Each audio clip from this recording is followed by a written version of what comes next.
Population statistics indicate that Uganda's population will have doubled by 2040 even if the fertility rate is reduced by 50%. It is also projected that by 2050, the current population of 37 million people will have increased to over 100 million.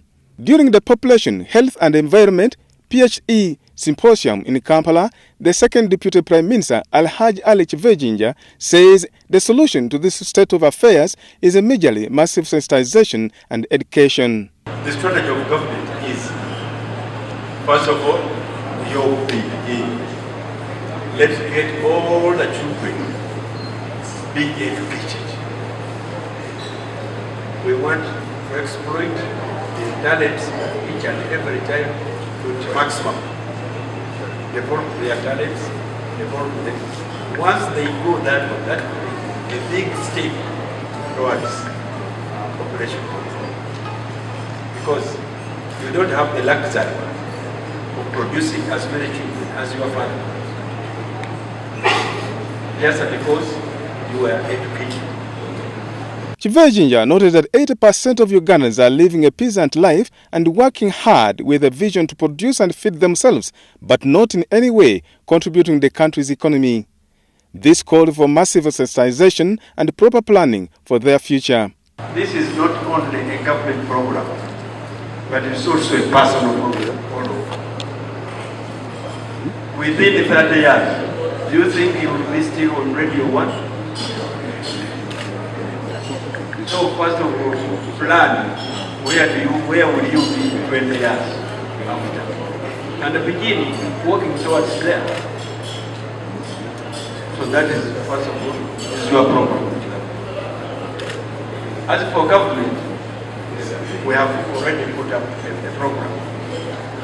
We have put more money in NACs, just to provide, for example, make available the seedlings for people to plant. The main issue actually is we've taken the environment for granted. So the first thing we need to do is to change people's attitudes. As was explained, that when you talk about population health and environment, you're talking about yourself. If you take dirty water, you'll become sick, and therefore you'll begin blaming the environment. But that's because you're the one that has put the dirt in the water, you're the same person that is taking. So we need to change our attitudes to realize that the environment is an essential part of us.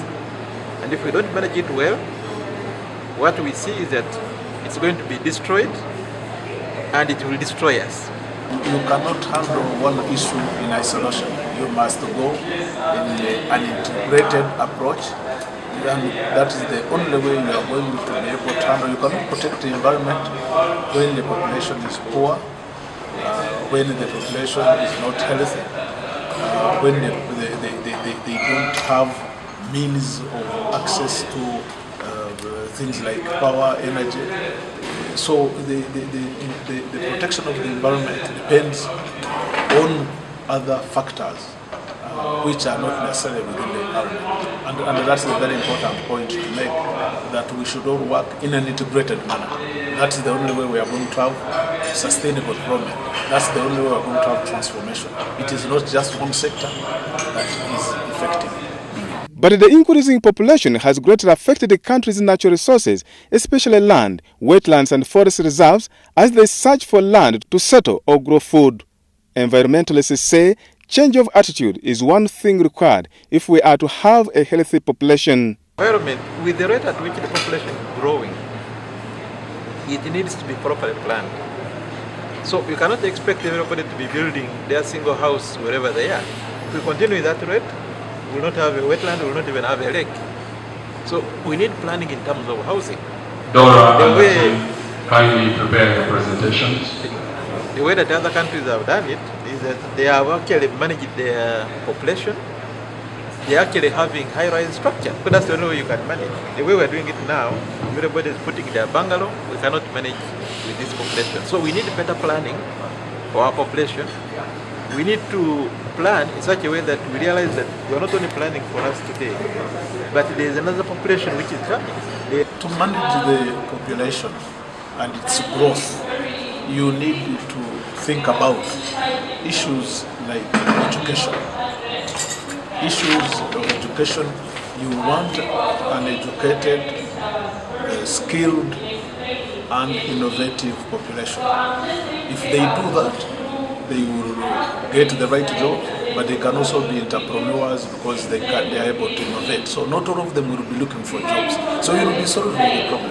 When you look at the health sector, you need it to produce people who are healthy and who can be able to work.